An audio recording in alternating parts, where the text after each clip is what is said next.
Hello friends, now chapter number 7 P block elements lecture 1 for NEET and J examination purpose. First of all, summary of this particular chapter regarding first of all group. What is meaning of P block elements? What is meaning of P block elements? So here, suppose you understand that this is one type of, we can say that, structure in which at this position we can say that in periodic table, Mendel periodic table, S block is there. In between we can say that D block is there, and here we can say that P block is there, and downward in bottom side we can say that F block element is there. So that you already learned in your 11th standard, but now you have to learn up to, we can say that, what is meaning of P block element? So P block element including group 13 to group 18, having common electronic configuration NS2-NP126, where N stands for principal quantum number. Okay, now 13 and 14 group you already learned in your 11th standard, but here you have to learn group 15 that is known as nitrogen family, group 16 which is known as chalcogen family or oxygen family, group 17 is known as halogen family, group 18 is known as noble gas. Remember this, noble gas. Here now we have to learn here group 15, nitrogen family, group 15 nitrogen family. So here nitrogen family including how many elements? So first of all, what is meaning of, we can say that, group? Group is nothing but column which is present in a periodic table, and it is the 18 group are present in periodic table. Another period is nothing but, we can say that, lines, in which how many lines are there? 7 lines. That means 7 period is present.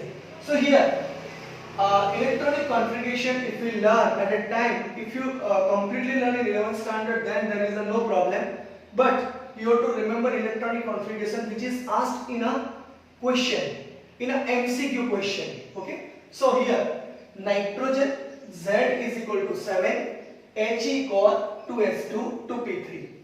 Okay, this nitrogen family is known as nicogens. Remember this word, nicogens elements also here. So here nitrogen Z is equal to 7, He core 2s2 2p3, phosphorus Z is equal to 15, Ne core 3s2 3p3, arsenic Z is equal to 33, argon core 3d10 4s2 4p3, antimony Z is equal to 51, krypton core 4d10 5s2 5p3, bismuth Z is equal to 83, xenon core 4f14 5d10 6s2 6p3, and this is known as moscovium Mc Z is equal to 115, Rn core 5f14 6d10 7s2 7sp3. Okay, so that's 7p3. That means 7s2 and 7p3.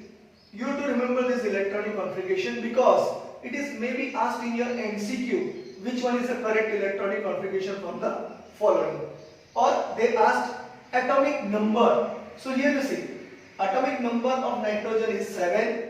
In that 7, suppose we add 8, 7 plus 8 is equal to 15. 15 plus, we can say that, I write it here, 15 plus 18, that is 33. 33 plus 18, that is 51. 51 plus 32, that is 83. And 83 plus 32, we can say that 115. You remember this one also? And how you remember the sequence? So here, remember by certain, we can say that how you have to remember, it's very important. Just you see, यहाँ पे आपको याद रखना है नाना पाटेकर ऐश्वर्या सब बिंदास Moscow में, इस तरह सीक्वेंस याद रखो और उसके हिसाब से आपको एटॉमिक नंबर भी याद रखना है. Atomic number is the thing but how many electron is present in particular atom, that is known as atomic number. So it's a very easy, Nana Patekar Aishwarya सब बिंदास मॉस्को में. And common electronic configuration of this p block element is ns2np3. Now in your NCERT textbook there is a occurrence is written, and occurrence is nothing but how this nitrogen is occur. So how it is obtained? So it is obtained in atmosphere up to 78.09%. In atmosphere 78.09% nitrogen and 21.06% oxygen, and that's why we can say that it is occurrence at in which form? NaNO3, which is known as chili saltpeter. Another name is sodium nitrate. Okay, sodium nitrate, that you already learned. You see my NCERT lecture. In that lecture we write this particular formula and name also. Fluorapatite Ca9PO4 6, then we can say that X2. Okay, that's you have to remember CaF2. So here electronic configuration is ns2np3, but you have to remember occurrence also, which you have to learn from your NCERT textbook. Remember, this is a very important. Why nitrogen is used? Nitrogen is used in many ways because of their properties. So here we have to learn different properties of nitrogen in terms of atomic and physical properties. So here properties related with nitrogen, phosphorus, arsenic, antimony and bismuth. तो यहाँ पे क्या याद रखोगे? पहला याद रखो ionisation enthalpy. Ionisation enthalpy का मतलब क्या है? पहली बात तो आपको ये पता होना चाहिए आयोनाइजेशन एंथैल्पी का मतलब, क्योंकि सभी ग्रुप में ये ionisation enthalpy, electronegativity, covalent radius, ionic radius, ये सभी प्रॉपर्टीज आएगी. तो एक बार अगर आपको पता चल गया कि आयोनाइजेशन एंथैल्पी का मतलब क्या है तो आपको पता चल जाएगा. तो यहाँ पे देखिए, यहाँ पे कोई भी एक हम एटम ले लेते हैं. ओके, नाउ आयोनाइजेशन एंथैल्पी का मतलब यहाँ पे मैं समझा रहा हूँ. देखिए ये मेटल है, इस मेटल को यानी कि गैसियस फॉर्म में है, इस मेटल को हमने एनर्जी दी, तो एनर्जी देके तो इलेक्ट्रॉन रिमूव होगा, और इलेक्ट्रॉन रिमूव करने के लिए जो एनर्जी हमें देनी पड़ती है और जो भी फॉर्म आएगा वो गैसियस फॉर्म में, आयनिक फॉर्म में आएगा, पॉजिटिव फॉर्म में, तो उसको क्या कहेंगे? Ionization enthalpy. बहुत ही इजी एग्जांपल यहाँ पे देख लीजिए. यहाँ पे मैं लिखता हूँ मेटल इन अ गैसियस फॉर्म. अगर मुझे कन्वर्ट करना है M+ में, तो एक इलेक्ट्रॉन मुझे ऑर्बिटल में से निकालना पड़ेगा, यानी कि आउटर मोस्ट ऑर्बिटल में से जो लास्ट इलेक्ट्रॉन है वो रिमूव करने के लिए जो भी एनर्जी मुझे देनी पड़ेगी उसको क्या कहेंगे? Ionization enthalpy. तो ionization enthalpy deals with, we can say, atomic size. Ionization enthalpy proportional to 1 divided by atomic size, inversely proportional to, यानी कि एटॉमिक साइज जितनी बढ़ेगी, यहाँ पे देखिए nitrogen, phosphorus, arsenic, antimony, bismuth, nitrogen की एटॉमिक साइज कम है तो आयोनाइजेशन एंथैल्पी ज्यादा है. तो जैसे हम जाएंगे यानी कि ग्रुप में टॉप टू बॉटम जाएंगे तो क्या होगा? यहाँ पे आयोनाइजेशन एंथैल्पी डिक्रीज हो रही है, देखिए. और बाकी के यानी कि एंटीमनी और बिस्मथ में 703, यानी कि यहाँ पे थोड़ा वेरिएशन यहाँ पे है, बहुत कम वेरिएशन है. उसका मतलब ये हुआ कि d ऑर्बिटल जो आउटर मोस्ट ऑर्बिटल के हैं वो हैवी एलिमेंट्स में ज्यादा होंगे, इसके हिसाब से ये हो रहा है. तो आपको क्या रखना है? एटॉमिक साइज इंक्रीजेस, यानी कि जो एटम की साइज बढ़ रही है तो आयोनाइजेशन एंथैल्पी क्या हो रही है? डिक्रीज. याद रखो, बहुत ही इंपॉर्टेंट है. और आयोनाइजेशन एंथैल्पी में ionisation enthalpy first, second and third, उसका मतलब क्या होता है? ये हुआ हमारा फर्स्ट आयोनाइजेशन एंथैल्पी. अगर मुझे M+ गैसियस में से अभी एक इलेक्ट्रॉन निकालना है उसके लिए जो एनर्जी देनी पड़ेगी उसको क्या कहेंगे, आयोनाइजेशन एंथैल्पी 2। और अगर M+2 गैसियस फॉर्म में से मुझे फिर से इलेक्ट्रॉन निकालना है उसको क्या कहेंगे, आयोनाइजेशन एंथैल्पी 3। तो ऐसे हम याद रखेंगे, ionisation enthalpy 1 greater than 2 greater than 3। ये टर्म्स आपको याद रखनी पड़ेगी, किलो जूल पर मोल। Do not remember any value but remember at which side it decrease और इंक्रीज। तो आपको याद ही रखना है, यानी कि एटॉमिक साइज जिसकी ज्यादा होगी उसकी आयोनाइजेशन एंथैल्पी क्या होगी, ज्यादा है। यहाँ पे देखिए, एटॉमिक साइज जिसकी कम होगी, सॉरी एटॉमिक साइज जिसकी कम होगी उसकी आयोनाइजेशन एंथैल्पी क्या है, ज्यादा है। थोड़ा जो वर्ड है वो मैं चेंज कर रहा हूं यहाँ पे, एटॉमिक साइज जिसकी कम है उसकी आयोनाइजेशन एंथैल्पी क्या है, ज्यादा। याद रखो क्योंकि आपको याद रखना पड़ेगा ये। ओके, तो ये इलेक्ट्रोनेगेटिविटी। इलेक्ट्रोनेगेटिविटी क्या है, इलेक्ट्रोनेगेटिविटी वो है कि जो एलिमेंट है वो एलिमेंट बॉन्डिंग पैर इलेक्ट्रॉन को अट्रैक्ट करने में कितनी एफिशिएंसी बताता है उसको क्या कहेंगे, इलेक्ट्रोनेगेटिविटी। यानी कि attraction of electrons according to their bonding pairs is known as electronegativity. तो यहां पे नाइट्रोजन ऐसे ही देख लीजिए 3.0 2.1 2.0 1.9 एंड 1.9 डिक्रीज हो रहा है। उसका मतलब ये हुआ कि नाइट्रोजन में जो 7 इलेक्ट्रॉन है वो 7 इलेक्ट्रॉन और जो सेंटर है उसके बीच में बहुत ही कम डिस्टेंस है, और उसकी वजह से यानी कि फ्लोरीन जो नाइट्रोजन है लोन पेयर ऑफ इलेक्ट्रॉन भी है, तो अट्रैक्ट करने की कैपेसिटी क्या है, ज्यादा। इसके हिसाब से यहाँ पे 3.0 हो रही है। लेकिन एक बात बता देता हूं, बहुत ही इंपॉर्टेंट है, सारे पीरियोडिक टेबल में सबसे ज्यादा इलेक्ट्रोनेगेटिविटी किस एटम की है, ये क्वेश्चन नीट में पूछा गया है। तो आपको याद रखना पड़ेगा फ्लोरीन, और वो वैल्यू है -4 सबसे ज्यादा, क्योंकि फ्लोरीन में जो लोन पेयर ऑफ इलेक्ट्रॉन भी है और उसको एक ही इलेक्ट्रॉन चाहिए, तो उसके हिसाब से हम ऐसा कह सकते हैं कि वो उसके अट्रैक्ट करने की जो कैपेसिटी है बॉन्डिंग पेयर को अट्रैक्ट करने की कैपेसिटी वो क्या है, ज्यादा। इसके हिसाब से हम कहेंगे फ्लोरीन सबसे ज्यादा इलेक्ट्रोनेगेटिव एलिमेंट्स है। तो याद रखना। तो यहाँ पे 3.0 2.1 2.0 1.9 एंड 1.9 डिक्रीज हो रहा है। सीक्वेंस याद रखो, कभी-कभी आपको इंक्रीजिंग ऑर्डर डिक्रीजिंग ऑर्डर उसमें आपको कंफ्यूज करेंगे। अगर सीक्वेंस याद रह गया तो आप इजीली उसका आंसर दे पाओगे। कोवैलेंट रेडियस ये बहुत ही इजी है, क्योंकि ग्रुप में जब हम टॉप टू बॉटम जाते हैं तो एटॉमिक साइज इंक्रीज हो रही है। एटॉमिक साइज इंक्रीज होने का मतलब ये है कोवैलेंट जो रेडियस है वो क्या होगी, इंक्रीज। तो इसके हिसाब से देख लीजिए, पिकोमीटर में है 70 110 121 141 एंड 148, ये इंक्रीज हो रही है, आपको याद रखना है।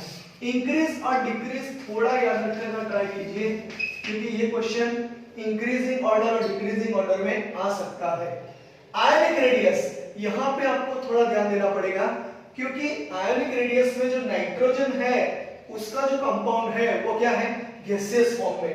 फास्फोरस सॉलिड फॉर्म में भी आता है, और we can say that another form also, different types of allotropes is also present। तो यहाँ पे आर्सेनिक, एंटीमनी और बिस्मथ वो क्या है, सॉलिड फॉर्म है। तो जिस तरह से स्टेट ऑफ मैटर्स चेंज होगा, यहाँ पे आयोनिक रेडियस भी चेंज होगी। उसका मतलब ये हुआ, तो यहाँ पे नाइट्रोजन है वो 171 है, उसका मतलब ये है कि नाइट्रोजन नॉन मेटल है। एक बार फिर से बता देता हूं, जो नाइट्रोजन है वो नॉन मेटल है, यहाँ पे एक टॉपिक ले ही लेते हैं। और दूसरा क्या होता है, आर्सेनिक और एंटीमनी मेटलॉइड्स है, सेमी मेटल्स, और बिस्मथ क्या है, मेटल्स, और मॉस्कोवियम टिपिकल मेटल्स है। तो उसके हिसाब से आपको क्या रखना है, आयोनिक रेडियस में नाइट्रोजन अगर इलेक्ट्रॉन गेन करेगा तो उसकी आयोनिक रेडियस इंक्रीज हो जाएगी। सही है। तो यहाँ 171 है, यहाँ पे देखिए 212। फास्फोरस यहाँ पे -3 स्टेज पे है, इसके हिसाब से 212 है। आर्सेनिक 222, As+3 है, लेकिन वो यहाँ पे देखिए आयोनिक रेडियस ज्यादा है। उसके बाद में एंटीमनी, तो यहाँ पे Sp+3 है और यहाँ पे Bi+3 है, यानी कि इलेक्ट्रॉन लॉस्ट हो रहे हैं। तो ये क्या हुआ, नॉन मेटल्स, ये क्या हुआ, मेटलॉइड्स, और ये क्या हुआ, मेटल्स। तो आपको याद रखना है, इजीली आपको याद रखना पड़ेगा। In periodic table we can say that in a group, suppose we consider this group particular nitrogen family, or we consider 15 group, at that time we can say that atomic number increases, and that's why we can say that here attraction towards whatever the orbit and center is more, and that's why we can say that electron, they are not losing electron, and that's why electron they we can say that gain, and that's why they are considered as non-metals. जैसे जैसे आप top to bottom में जाओगे तो electron जो है outer most orbital का, यानी कि सेंटर ये है, आउटर ऑर्बिटल यहाँ पे है, तो डिस्टेंस बढ़ गया तो रिपल्सन इंक्रीज होगा, रिपल्सन इंक्रीज होगा तो इलेक्ट्रॉन इजीली रिमूव हो जाएंगे, और इजीली रिमूव होने वाले इलेक्ट्रॉन को हम क्या कहेंगे? मेटल्स। मेटल्स की आप प्रॉपर्टीज याद करो तो आपको पता चल जाएगा ये मेटल्स है।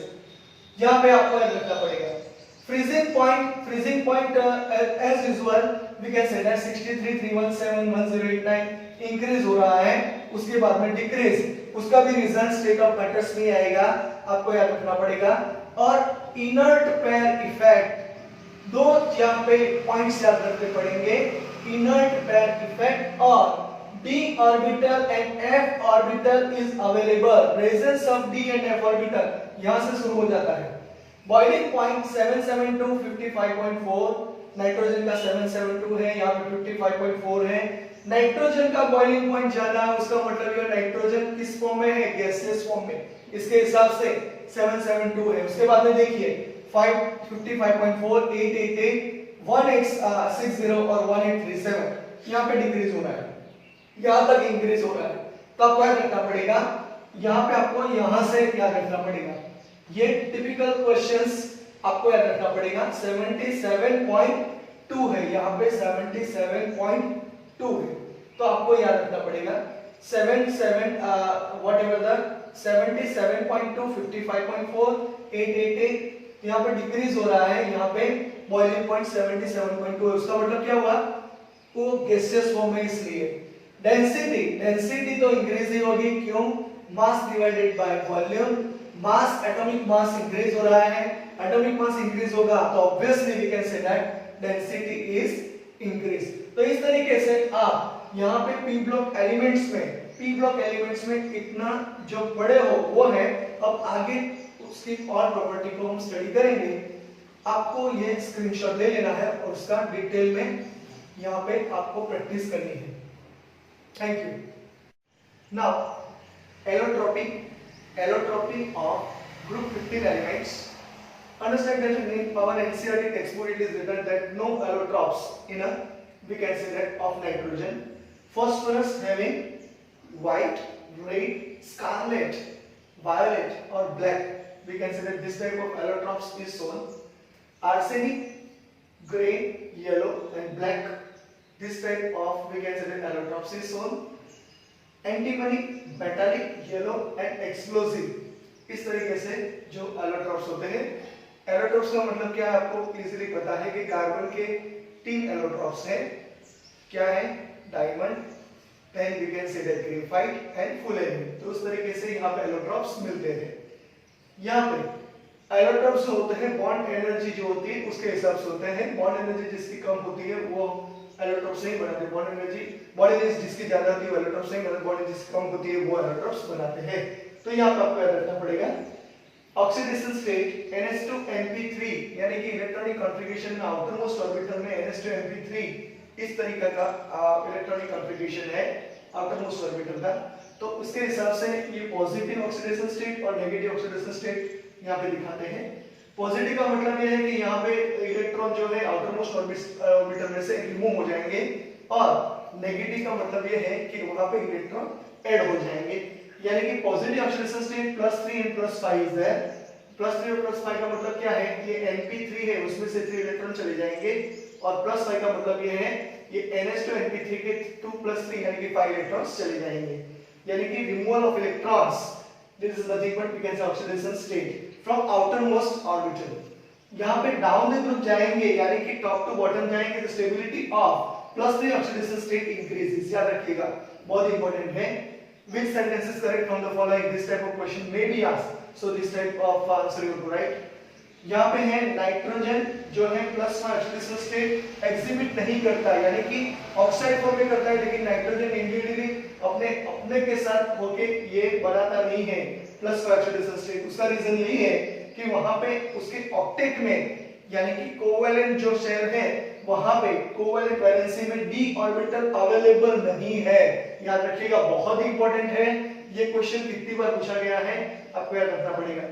Negative oxidation state, -3 oxidation state is considered as a negative oxidation state. यहां पे आगे -3 oxidation state decreases down the group due to gradually decrease in their bond metal metal energies, यानी कि जो मेटल मेटल जो element की जो bond energy होती है वो एनर्जी डिक्रीज होने के हिसाब से यहाँ नेगेटिव ऑक्सीडेशन स्टेट्स हमें ज्यादा मिलते हैं, यानी कि कम मिलते हैं, सॉरी डिक्रीज है, यानी कि वो देखने को मिलते हैं। उसके बाद में आपको यहाँ पे याद रखना है हाइड्राइड्स। हाइड्राइड्स में है volatile hydrides, they are known as EH3। E का मतलब है 15th group elements, nitrogen, phosphorus, उसके बाद arsenic, antimony and bismuth, and hydrogen is already there and that's why considered as hydride in the form of +3 oxidation state. उसका shape आएगा pyramid. Shape कौन सा है? Pyramid. The bond angle decreases on the moving down the group due to decrease in bond pair repulsion. Bond pair के हिसाब से, repulsion के हिसाब से जो है बॉन्ड एंगल डिक्रीज हो रहे हैं। Inert we can say that pair effect, वो भी एक रीजन आ सकता है, तो आपको याद रखना पड़ेगा। उसके बाद में the decreasing order of basic strength, यानी कि बेसिक स्ट्रेंथ का डिक्रीजिंग ऑर्डर क्या आएगा? तो NH3 सबसे ज्यादा बेसिक है, उसके बाद में PS3, उसके बाद में SH3, उसके बाद में SPH3, उसके बाद में BIH3। अमोनिया क्यों यानी कि NH3 जो है वो क्यों सबसे ज्यादा बेसिक है? क्योंकि आउटर मोस्ट ऑर्बिटल में वो 5 इलेक्ट्रॉन्स यहाँ पाए जाते हैं, जो 2 इलेक्ट्रॉन है लोन पेयर ऑफ इलेक्ट्रॉन, यानी कि 1 lone pair of electron is present, and due to that whatever the attraction is more and that's why they attracted. So basic का मतलब क्या होता है? बेसिक यानी कि जो लोन पेयर ऑफ इलेक्ट्रॉन को डोनेट करने की कैपेसिटी उसकी ज्यादा है, उसके हिसाब से आप कहेंगे उसकी बेसिक स्ट्रेंथ क्या है? ज्यादा। और सबसे कम किसकी है? BIH3 की। The increasing order of boiling points, यानी कि यहाँ पे आपको याद रखना पड़ेगा PH3, ASH3, उसके बाद में NH3, उसके बाद में SPH3। तो सबसे ज्यादा बॉइलिंग पॉइंट्स किसका है? SPH3 का। उसके बाद में NH3 रहेगा, ASH3, उसके बाद में PH3। याद रखना पड़ेगा। यहाँ पे लेस देन है, आप ग्रेटर देन उल्टा कर दोगे तो पता चलेगा, और उस तरीके से आप ग्राफ बनाओगे तो भी पता चलेगा। और यहाँ पे अमोनिया का बॉइलिंग पॉइंट यहाँ पे 3rd नंबर पे, उसका रीजन ये है कि अमोनिया जो है वो hydrogen NH bond covalent bond character है, और नाइट्रोजन के पास लोन पेयर ऑफ इलेक्ट्रॉन है, वो क्या बनाएंगे? हाइड्रोजन बॉन्ड बनाएंगे NH3 के हाइड्रोजन के साथ, यानी कि यहाँ पे NH3 के बीच में भी हाइड्रोजन बॉन्ड फॉर्म होता है, उसके हिसाब से जो बॉन्ड है वो ब्रेक नहीं होता, और that's why we can say that boiling point is more, यानी कि यहाँ पे intermolecular attraction is increases and due to that we can say intermolecular distance is decreases and that's why this bond become we can say that hydrogen bond is produced and due to that boiling point is we can say that maximum as compared to PH3 and ASH3। NH3 जो है thermally most stable है, याद रखना। Thermally most stable क्या है? Ammonia. BIH3 is the least stable according to thermally, मैंने अभी बताया वही रीजन आएगा। The increasing order of reducing character. Reducing character का मतलब क्या होता है? जो इलेक्ट्रॉन रिलीज करेगा वो रिड्यूसिंग कैरेक्टर ज्यादा बनाएगा, यानी कि यहाँ पे NH3 है, यहाँ पे BIH3 है, इलेक्ट्रॉन यहाँ पे BIH3 है वो स्ट्रॉन्ग रिड्यूसिंग एजेंट है, while NH3 is considered as least reducing agent। ये बहुत बार पूछा गया है, कभी-कभी this sentence is correct from the following, उस तरीके से आपको कंफ्यूज करेंगे। तो BIH3 is considered as strong reducing agent, while NH3 is considered as least reducing agent। उसका मतलब ये होता है कि आउटर मोस्ट ऑर्बिटल में BIH3 यानी कि डाउन द ग्रुप जाते हैं तो इलेक्ट्रॉन इजीली कौन रिमूव करेगा? Bi, यानी कि हाइड्रोजन को इजीली कौन रिमूव करेगा? BIH3, and that's why we can say that both these are considered as strong reducing agent। या अमोनिया क्या है? least reducing agent, आपको याद रखना पड़ेगा। तो इस तरीके से आप यहाँ पे हाइड्राइड्स पढ़े, अब आगे हैलाइड्स और ऑक्साइड्स, और उसके बाद में nitrogen, how they differ in a 15 group to different types with different types of elements, we have to show that। And another is we can say that different properties also we have to learn, and these all properties are considered as we can say that up to allotropy, we can say that oxidation state, hydrides is considered as chemical properties. So here physical properties and chemical properties both are mixed. So you have to remember certain sentences, and from that sentence question is asked, and that's why this is a very very important. Okay.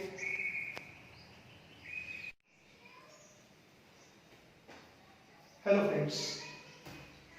Now halides. Halides means what?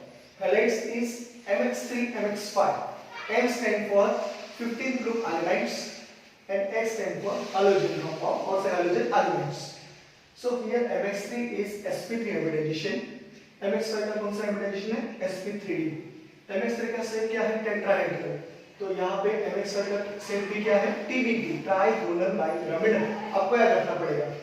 MX3 are hydrolyzed by H2. MX3 are hydrolyzed by H2. Ease of hydrolysis decreases down the group. जब down the group जाएंगे तो hydrolysis की क्या होगी? Capacity decrease होगी, क्योंकि वहां पे इलेक्ट्रॉन जो है वो इजीली अवेलेबल, यानी कि जो हाइड्रोलिसिस के लिए जो इलेक्ट्रॉन चाहिए वो अवेलेबल नहीं होंगे. यानी कि नाइट्रोजन में इलेक्ट्रॉन नॉन पोलर इलेक्ट्रॉन है, उसके बाद में फास्फोरस, उसके बाद में आर्सेनिक, उसके बाद में बिस्मथ, उसके बाद में एंटीमनी, उसके बाद में बिस्मथ और उसके बाद में ऑक्सीजन होता है. तो डाउन द ग्रुप जब जाते हैं तो वहां से फार अवे होता है सेंटर से, तो इसके हिसाब से हाइड्रोलिसिस डिक्रीज हो जाता है. NCl3 is easily hydrolyzed, but SbCl3 and BiCl3 are partly hydrolyzed and they are reversibly hydrolyzed. NF3 is not hydrolyzed due to lack of vacant d orbital. याद रखिएगा, with nitrogen, यानी कि nitrogen के साथ जो d orbital होनी चाहिए वो दोनों में से कोई भी एलिमेंट में d orbital अवेलेबल नहीं है. The basic character in decreasing order Ni3 greater than NBr3 greater than NCl3 greater than NF3 होगा. यहाँ पे NF3 is a stable and inert and another trihalide is unstable and decomposed with explosive violence. यानी कि NF3 is a stable and inert. याद रखिएगा, sentence ही आपका question बन जाएगा, इसलिए यहाँ पे लिखा है ये सेंटेंस ही, क्योंकि which sentence is correct, which sentence is false, true, incorrect, उस तरीके से क्वेश्चन आएंगे तो आपको यहाँ पे पता चल जाएगा. NCl3 is highly, ये भी क्वेश्चन पूछा गया है, NCl3 is highly explosive. EX3 and EX5 यानी कि E is equal to P और Sp ले लेते हैं एंटीमनी, और X is equal to fluorine और क्लोरीन लेते हैं, तो वहां पे वो क्या एक्ट करेंगे? लुईस एसिड की तरह एक्ट करेंगे. तो आपको याद रखना पड़ेगा यहाँ पे PCl3 और SbCl3 और we can say that PF3 और SbF3 which is act as a Lewis acid. आपने ऑर्गेनिक केमिस्ट्री में पढ़ा होगा, वहां पे भी ये बहुत ही इंपॉर्टेंट है, रिएजेंट के फॉर्म में भी आ सकते हैं.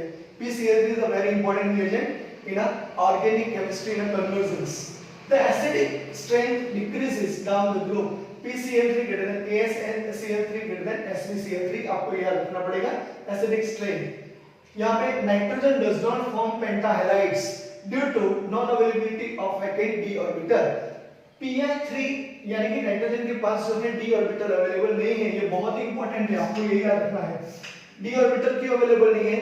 अगर आप इलेक्ट्रॉनिक कॉन्फ़िगरेशन चेक करोगे तो nitrogen Z = 7, we can say that He called 2s2 2p3, वहां पे 2p3 के बाद 3s और उसके बाद में 3p आता है, उसके बाद में 3d आता है, तो वहां जाने की जरूरत ही नहीं पड़ेगी, तो वहां पे d ऑर्बिटल अवेलेबल नहीं है. Pi5 does not exist. Atomic size के हिसाब से Bf5 does not form due to inert pair effect. याद रखिएगा, inert pair effect is a very very important. और ऑक्साइड्स आगे का टॉपिक है. E2A3, E2O3, E2O4, E2O5 उस तरीके से फॉर्म होते हैं. Acidic strength in decreasing order of stability of oxides N2O greater than NO greater than N2O3 greater than N2O4 greater than N2O5. यहाँ पे stability we can say that जो acidic strength है ये वो है order of stability of oxides है P2O5 greater than AS2O5 greater than Sp2O5 greater than Bi2O5. तो यहाँ पे एसिडिक जो है वो N2O3 और P2O3 क्या है? एसिडिक. याद रखिएगा, मैंने बताया कितनी बार बताया कि एसिडिक, बेसिक और जब एम्फोटेरिक आए तो उसको आप एक लिस्ट बना दो तो एक क्वेश्चन निकल जाएगा. तो N2O3 और P2O3 का नेचर क्या है? एसिडिक है, बेसिक है, न्यूट्रल है, एम्फोटेरिक है, उस तरीके से क्वेश्चन आ सकते हैं. AS2O3 and Sp2O3 is amphoteric, Bi2O3 is basic. तो आपको याद रखना है. उसके बाद में एनोमलस बिहेवियर ऑफ नाइट्रोजन, उस टॉपिक में हम क्या पढ़े थे, नाइट्रोजन किस तरह से दूसरे एलिमेंट से यानी कि 15 ग्रुप के एलिमेंट से डिफरेंट पाया जाता है। तो उसमें याद रखिए कि नाइट्रोजन की साइज क्या है, स्मॉल है, हाई इलेक्ट्रोनेगेटिविटी है, हाई आयोनाइजेशन एंथैल्पी है, एब्सेंस यानी कि non availability of D orbitals, non availability of D orbitals यहां पे है। तो आपको ये भी याद रखना है।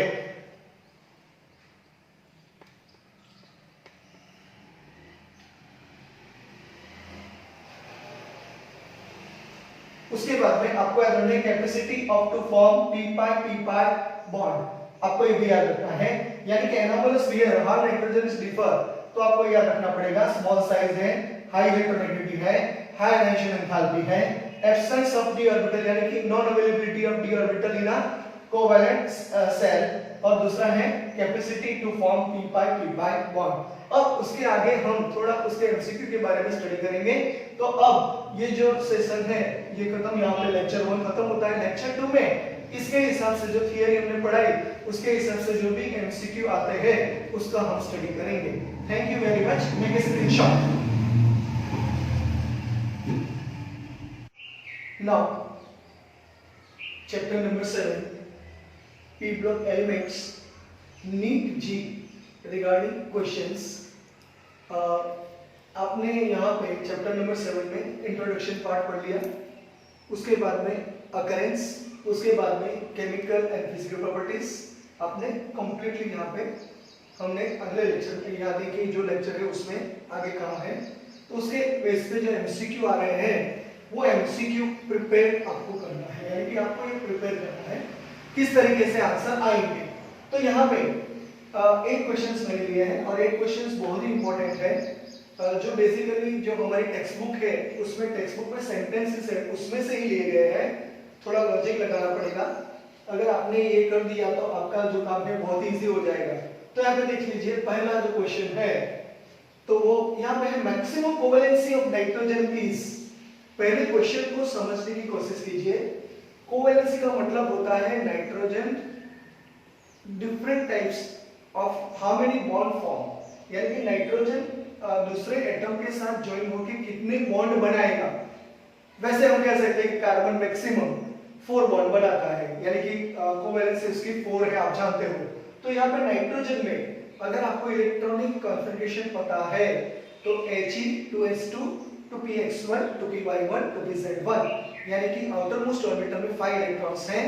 तो नाइट्रोजन में हम इस तरीके से nitrogen loan part of electron लिखते हैं और ये और ये और ये लुईस डॉट नोटेशन आप पढ़ चुके हो। तो यहाँ पे देख लीजिए, यहाँ पे ये इलेक्ट्रॉन और ये इलेक्ट्रॉन, जो 3 इलेक्ट्रॉन सेपरेट हैं वो कोवेलेंट बॉन्ड बनाएंगे, और जो 2 इलेक्ट्रॉन है वो क्या करेंगे, लोन पेयर उसको कहा जाता है, तो वो दूसरे बॉन्ड बनाएंगे, यानी कि वो इलेक्ट्रॉन को डोनेट करेंगे।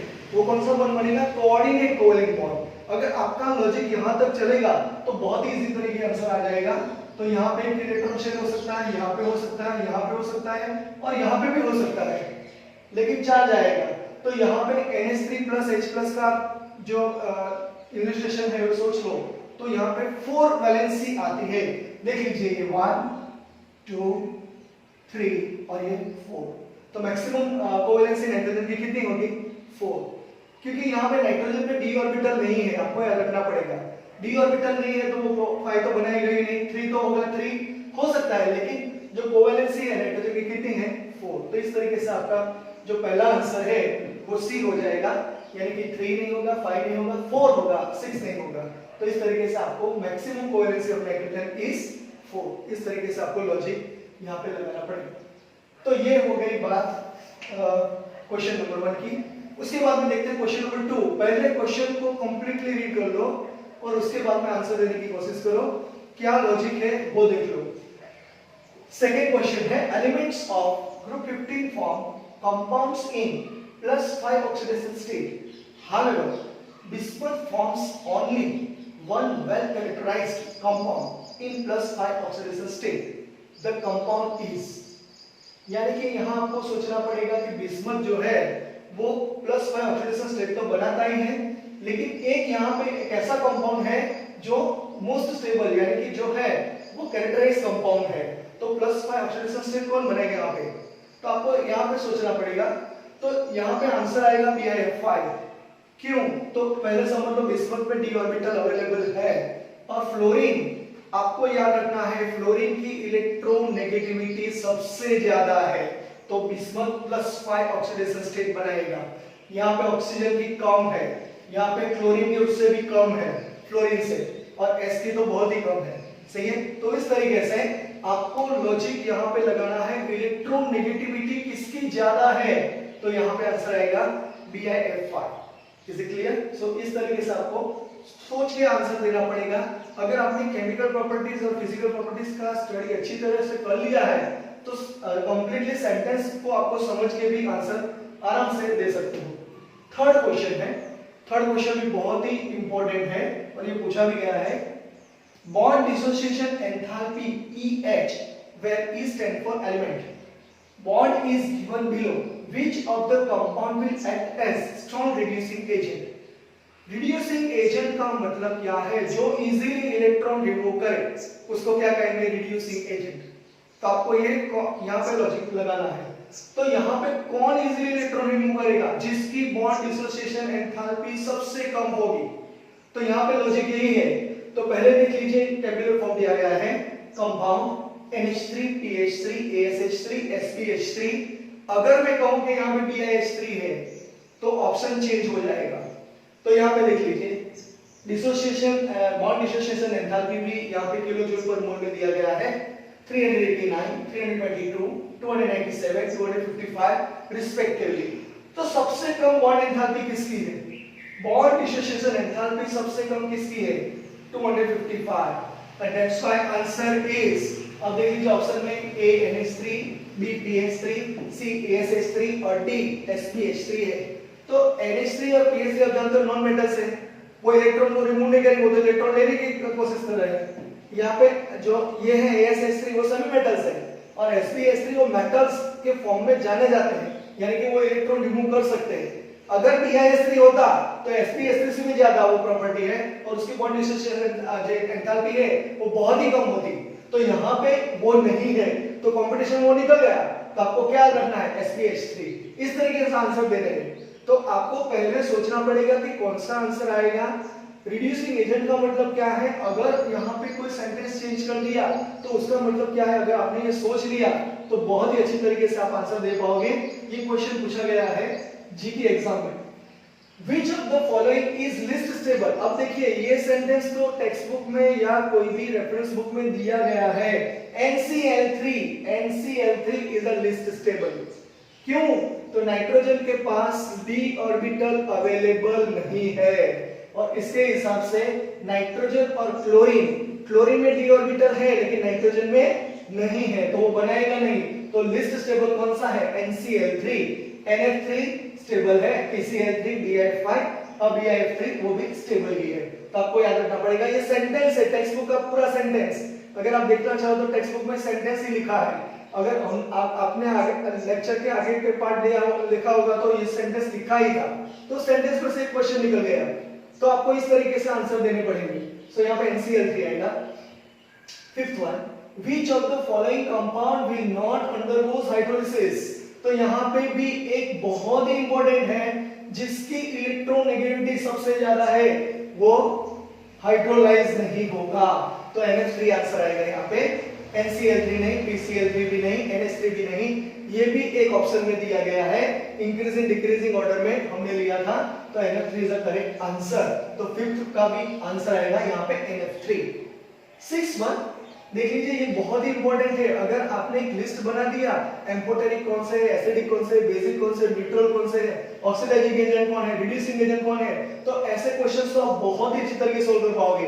तो यहाँ पे देखिए Sp2O3 is dash in nature, तो यहाँ पे क्या आएगा? एसिडिक है, बेसिक है, एम्फोटेरिक है या न्यूट्रल है। तो Sp2O3 यहाँ पे एम्फोटेरिक आएगा, यानी कि एसिडिक और बेसिक दोनों प्रॉपर्टी को ये फॉलो करता है, तो एम्फोटेरिक आएगा। सही है, आपको याद रखना पड़ेगा। Another question is very important. अगर आपने प्रैक्टिकल का लेक्चर्स या प्रैक्टिकल किया है तो ड्राई टेस्ट में अगर आप लेड नाइट्रेट लेते हो और उसको हीट करते हो तो यहाँ पे रेडिश ब्राउन गैस आपको इवॉल्व दिखने को मिलेगा, वो NO2 गैस है। और आप येलो कलर के जो सब्सटेंस है वो पाओगे, यानी कि हीट करने के बाद जो सब्सटेंस होगा वो येलो कलर का है, वो PbO है। तो यहाँ पे NO2 और PbO ही आएगा, N2 नहीं आएगा। अगर N2 आता तो आप हंसने लगते, तो आपको उस तरीके से पता भी चल जाता, लेकिन वो नहीं आएगा।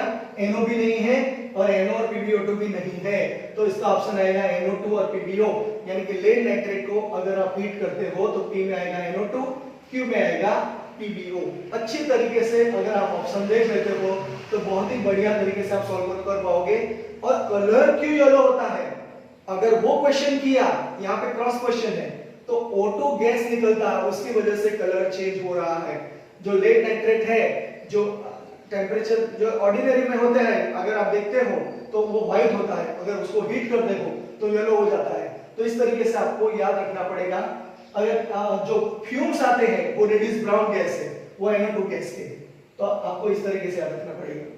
8th one, which sentence is incorrect according to anomalous behavior of nitrogen। देख लीजिए यहाँ पे बहुत ही बढ़िया anomalous behavior of nitrogen में आगे जो टेक्स्ट बुक में दिया गया है वही हमने वर्ड्स को यूज किया है। तो यहाँ पे देख लीजिए क्वेश्चन हमने एक ट्विस्ट किया है। तो पहले आप सेंटेंस को पढ़िए, इट्स स्मॉल साइज। दूसरा ऑप्शन है इट्स लो इलेक्ट्रोनेगेटिविटी। तीसरा ऑप्शन है इट्स हाई आयनेशन एंथैल्पी। और चौथा ऑप्शन है it's capacity to form p multiple bonds. तो मैं कहूंगा इट्स स्मॉल साइज, तो नाइट्रोजन की स्मॉल साइज है ही, क्योंकि आप जानते हो ग्रुप में सबसे ऊपर जो टॉप में है वो नाइट्रोजन है।